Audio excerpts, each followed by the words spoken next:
கிறிஸ்துவுக்குள் பிரியமானவர்களே, இந்த டிவைன் மார்னிங் டியூ என்கிற அந்த பாட்காஸ்டை கேட்டுக்கொண்டிருக்கிறதான உங்கள் ஒவ்வொருவருக்கும் ஆண்டவராகிய இயேசு கிறிஸ்துவின் எண்ணற்ற நாமத்தினால் அவருடைய ஸ்தோத்திரங்களையும் வாழ்த்துக்களையும் நான் தெரிவித்துக் கொள்கிறேன். இன்றைக்கான வேத வசனம் 2 தீமோத்தேயு 2ஆம் அதிகாரம் 19வது வசனம். தேவனுடைய உறுதியான அஸ்திவாரம் நிலைத்திருக்கிறது. உதாரணத்திற்கு பார்க்கும்போது, ஐரோப்பா தேசம் ஒன்றிலே மிகப்பெரிய கட்டிடம் ஒன்று நவநாகரிகமான முறையில் கட்டப்பட்டு வெகு நேர்த்தியாக காணப்பட்டது. ஆனால் அது யாருக்கும் உபயோகம் இல்லாமல் அரசாங்கத்தினால் முத்திரை போடப்பட்டிருந்தது. காரணம் என்னவென்றால், அவ்வீட்டை கட்டி எழுப்ப ஆரம்பிக்கும் போது ஒருவர் வாங்கின லஞ்சத்தின் விளைவாக மிகவும் மோசமாக அஸ்திபாரம் போட்டுவிட்டார்கள். அஸ்திபாரம் உறுதியானதா என்று கவனிக்காத என்ஜினியர்கள் அதன் மேல் மிக வேகமாக கட்டிடத்தை கட்டி எழுப்பினார்கள். ஆனால் சில நாட்களுக்குள்ளேயே கட்டிடம் ஆட்டம் கண்டது. இதற்கான காரணம், அதை பொறுப்பெடுத்து செய்தவர்களுக்கு உத்தம குணமில்லை. தங்களது உண்மை தன்மையை லஞ்சத்திற்கு விற்றுவிட்டார்கள். எவ்வளவு பணம் செலவழித்தும் என்ன பயன்? எல்லாம் வீணானது. அதே போல சரியான குடும்ப உறவுகளை கட்டி எழுப்புவதற்கு சரியான அஸ்திவாரம் தேவை. ஒரு கிறிஸ்தவ குடும்பத்தின் அஸ்திவாரம் கொலோசியர் 3ஆம் அதிகாரம் 8லிருந்து 20 வரையுள்ள வசனங்களில் அடங்கியுள்ளது. அவைகள் கணவன் மனைவியிடம் அன்பு கூறுவதும், மனைவி கணவனுக்கு கீழ்ப்படிவதும், பிள்ளைகள் பெற்றோர்களுக்கு கீழ்ப்படிவதும் மற்றும் பெற்றோர்கள் பிள்ளைகளை கோபமுற்றாதிருப்பதும் ஆகும். குடும்ப தலைவன் தேவையில்லாத காரியத்திற்கு அதிகமாய் கோபப்படுவது, ஆணவமாய் நடந்து கொள்வது, அளவுக்கு அதிகமாய் அதிகாரம் செலுத்துவது போன்றவை குடும்ப கட்டுப்பானத்தை கெடுக்கும். பணத்தை குடியிலும், வெறியிலும், புகைப்பதிலும், சீட்டாட்டத்திலும், தேவையற்ற நண்பர்களை சேர்த்து கொண்டு செலவழிப்பதிலும் இருந்தால் அந்த குடும்பம் எப்படி முன்னுக்கு வர முடியும்? கணவன் தன் மனைவியினிடத்தில் அன்பு கூறும்படியாக வேதம் நமக்கு போதிக்கிறது.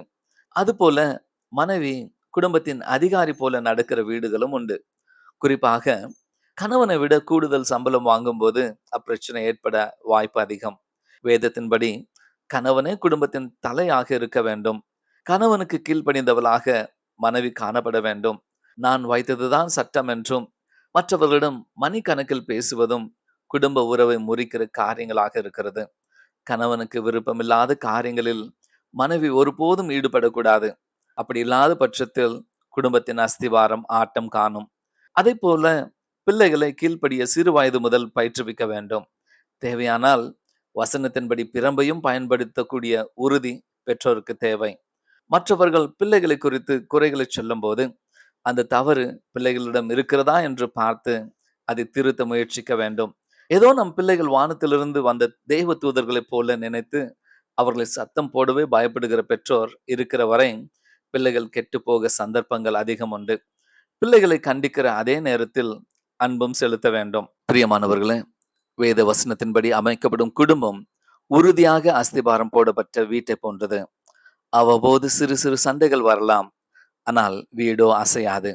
கணவன், மனைவி, பிள்ளைகள் இவர்களுக்கு தேவன் கொடுத்த இந்த எளிய ஆலோசனைகளை கைக்கொள்வோம். வேத வசனத்தினால் அஸ்திபாரம் போடப்பட்ட கிறிஸ்துவையே நம் குடும்பத்தின் அஸ்திபாரமாக வைத்து கட்டுவோம். அந்த வீடு அசையாததாக, உறுதியானதாக, என்றென்றும் நிலைத்திருக்கிறதாக இருக்கும். இந்த பரிசுத்தமான ஓய்வு நாளிலே வேத வசனத்தின்படி சபை கூடுதலை விட்டு விடாமல் எச்சரிக்கையாயிருங்கள் என்று சொன்ன வார்த்தையின்படி நம் குடும்பமாக தேவனுடைய ஆலயத்துக்கு சென்று தேவனை ஆராதிக்க தேவன் நமக்கு கிருபை செய்வாராக. நம் கண்களை முடிய நம்ம செபிக்கலாமா? எங்கள் அன்பின் பரலோக தகப்பனே, மனிதன் தனிமையாக இருப்பது நல்லதல்ல என்று சொல்லி ஏற்ற துணையை கொடுத்து நல்ல தெய்வமே, உம்மை துதிக்கிறோம். இந்த நாட்களிலும் குடும்பங்கள் தேவையற்ற காரியங்களுக்காக தேவன் இணைத்தது தாங்களாகவே பிரித்து கொண்டு தேவன் தங்கி இருக்கிற குடும்பங்களாக அல்ல, ஏதோ வாழ்கிறோம் என்று கணவனும் மனைவியும் ஒரு புறமும் பிள்ளைகள் ஒரு புறமுமாக வாழ்ந்து கொண்டிருக்க நிலைகளை மாறச் செய்யும். வேதத்தின்படி தங்களை திருத்தி கொண்டு குடும்பமாக உமக்கென்று வாழ கற்றுத்தாரும்.